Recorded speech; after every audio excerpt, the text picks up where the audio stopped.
Hai anak-anak hebat dan cerdas, jumpa lagi dengan Ibu di tema 1, subtema 2, muatan pelajaran IPA untuk kelas 4 SD.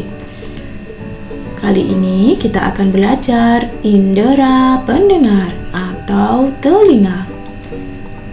Kita wajib bersyukur kepada Tuhan Yang Maha Esa karena telah menciptakan bentuk tubuh yang paling sempurna. Salah satunya adalah kita diberi indera pendengar atau telinga. Dengan menggunakan indera ini, kita bisa mendengar berbagai suara seperti kicauan burung, suara air mengalir, dan musik. Lalu, apa saja bagian dan fungsi indera pendengar? Berikut adalah bagian-bagian telinga beserta fungsinya. Perhatikan gambar yang ada di papan layar kalian. Bagian telinga yang pertama adalah bagian telinga luar. Bagian telinga luar meliputi daun telinga. Daun telinga ini berfungsi untuk menangkap getaran bunyi. Kemudian, yang kedua adalah saluran telinga luar. Saluran telinga luar ini berfungsi untuk meneruskan bunyi ke telinga tengah. Pada saluran telinga luar ini terdapat rambut halus dan kelenjar yang berfungsi menghalangi debu dan air yang masuk ke telinga. Nah, kemudian kita beranjak belajar ke telinga bagian tengah. Perhatikan, telinga bagian tengah meliputi gendang telinga. Ini adalah gendang telinga.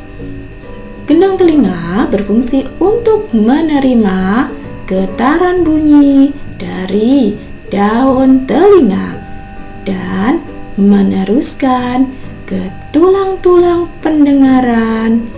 Nah, kemudian apa fungsi tulang-tulang pendengaran?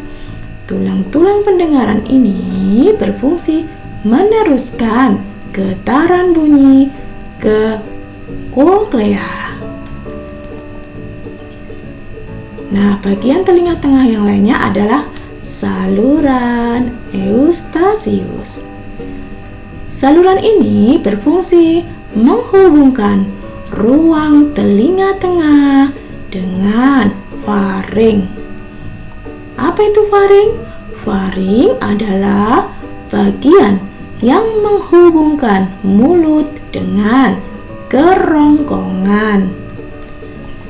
Nah, sekarang bagian telinga yang terakhir adalah telinga dalam. Bagian telinga dalam meliputi saluran setengah lingkaran. Saluran setengah lingkaran ini berfungsi untuk membantu mempertahankan keseimbangan tubuh. Kemudian yang kedua adalah koklea. Koklea berfungsi untuk menerima dan meneruskan getaran bunyi ke syaraf pendengaran. Yang ketiga adalah saraf pendengaran. Saraf pendengaran ini berfungsi untuk meneruskan bunyi ke otak. Nah, bagaimana telinga merasakan getaran? Semua bunyi membuat udara bergetar. Getaran bunyi mengenai gendang telinga yang berupa selembar kulit tipis. Saat itulah gendang telingamu juga mulai bergetar.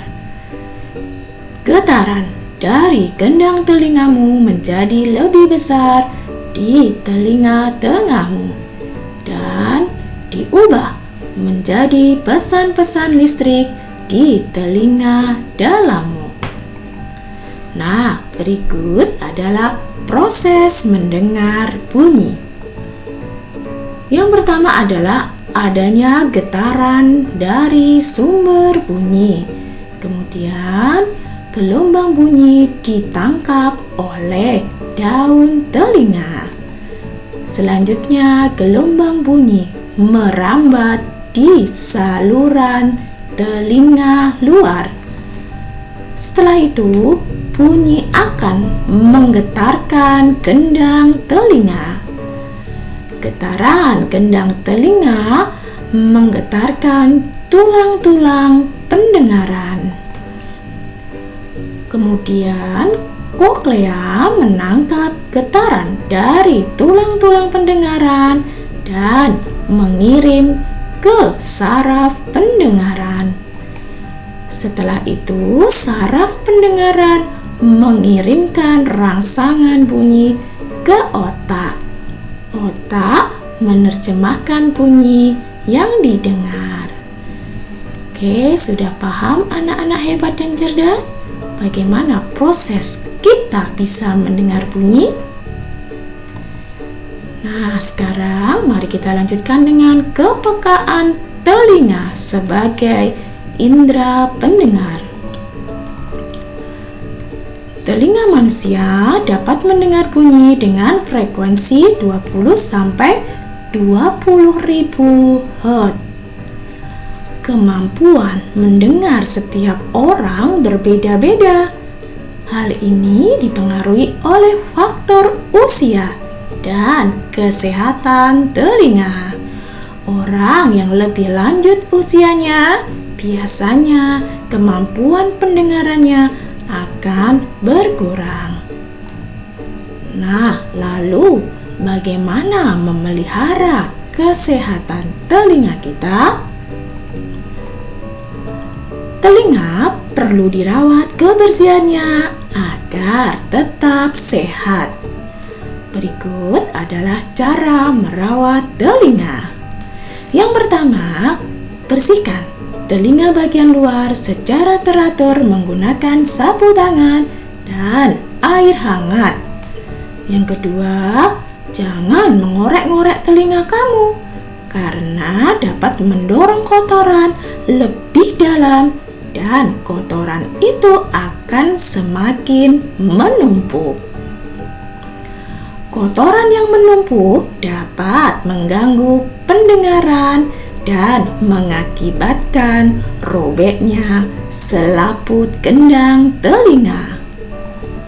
Jika ada sumbatan kotoran telinga yang mengganggu, periksakanlah telingamu ke dokter THT, yaitu dokter telinga, hidung, dan tenggorokan. Yang ketiga, jika kamu mendengar bunyi terlalu keras, segera tutup kedua lubang telinga agar gendang telinga tidak rusak. Sudah paham anak-anak hebat pembelajaran kita kali ini? Demikian pembelajaran kita kali ini. Terima kasih atas perhatiannya. Salam sehat dan tetap semangat.